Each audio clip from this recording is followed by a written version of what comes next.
Africa Media Live TV. Kindly subscribe to our YouTube channel to get updated on the trending gist, latest news all over the world. Like our page, subscribe, and share with friends. Thank you. We give glory to God Almighty.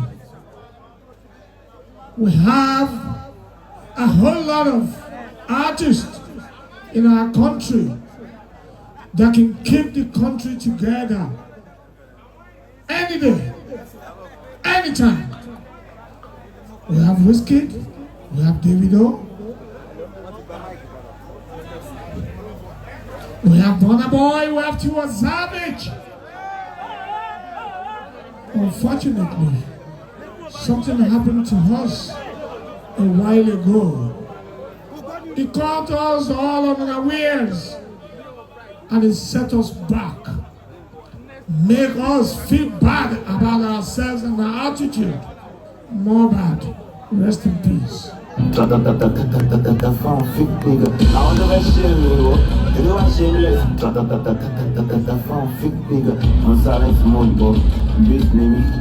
When it cause violence, but still preach me. You don't have to touch me before you win. You don't have to kill somebody before you sin. Oh, Charlie Browns, let them struggle. Oh, let it go far. Without God, someone wrote to do it. Somebody share it. Even though I'm from here, I'm about to spoil the juju. Oh. Mohbad, we pray to God Almighty. May your soul rest in perfect peace. We do not pray for all this unforeseen situation in our midst.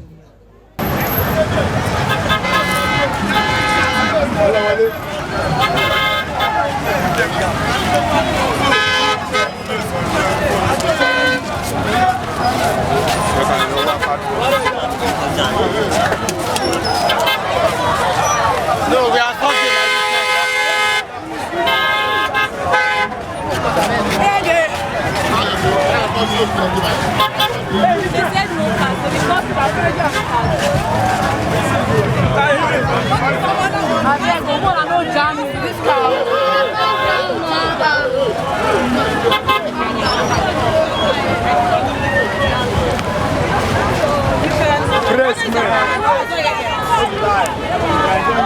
Who off the light? Who off the light?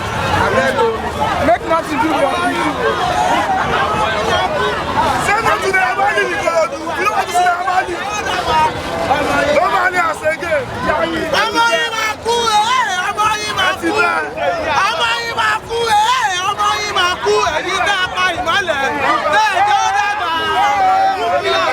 Let's have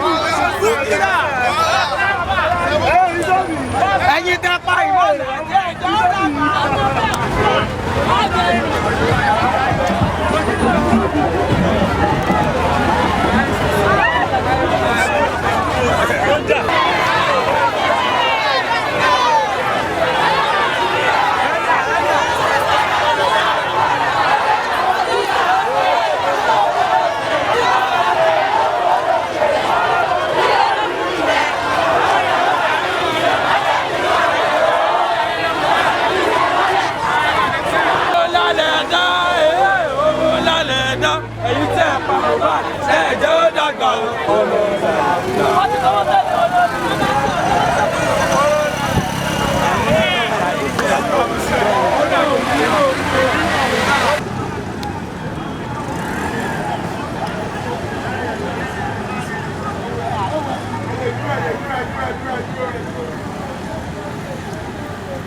Africa Media Live TV. Kindly subscribe to our YouTube channel to get updated on the trending gist, latest news all over the world.